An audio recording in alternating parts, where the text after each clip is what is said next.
There are already a couple of tutorials on this channel about how to sharpen Japanese knives using waterstones. But some people may still be confused about what that process actually does.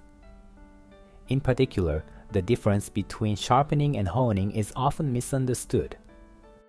In many restaurant kitchens, you'll find one or two sharpening rods, and because they are so common, people often assume that this tool alone can handle all necessary knife maintenance.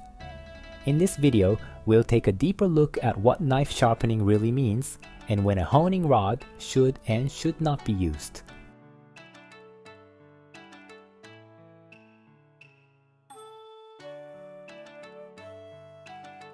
Let's start by clarifying the terminology. Sharpening means removing metal to create a new edge. You are literally reshaping the blade to make it sharp again. Honing, on the other hand, means realigning an edge that has bent out of place.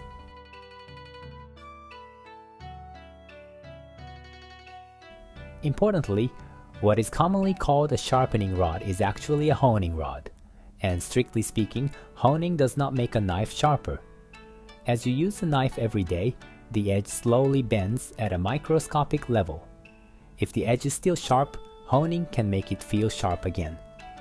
But if the edge is already dull, straightening a bent dull edge only gives you a straight dull edge.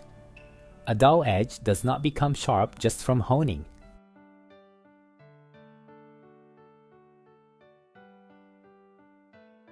This is why honing rods are so common in Western kitchen culture. Western knives are designed with bending in mind. The steel is relatively soft, so the edge is more likely to bend than to chip. In that context, honing works as a practical daily maintenance tool.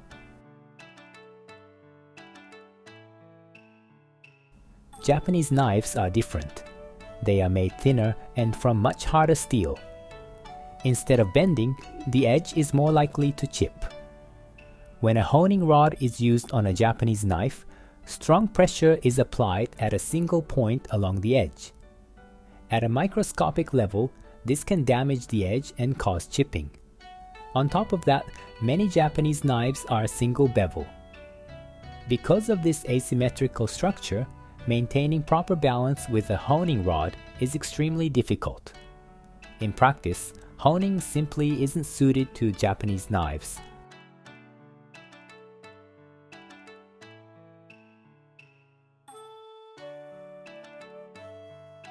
There are tools like pull-through sharpeners and grinders. These do remove metal, so they technically sharpen the knife.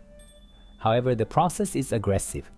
You lose precision, control, and the subtle edge geometry needed for sushi knives.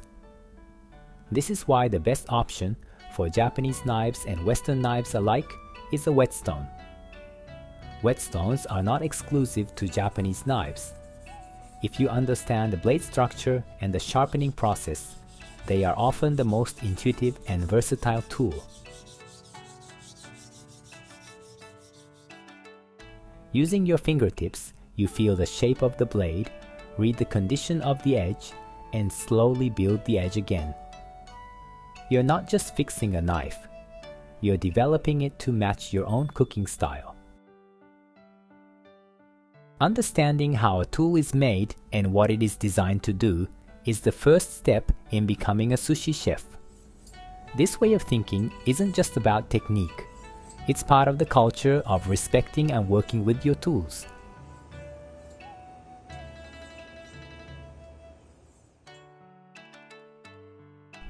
Subscribe the channel for the series of professional tutorials and more practical ideas.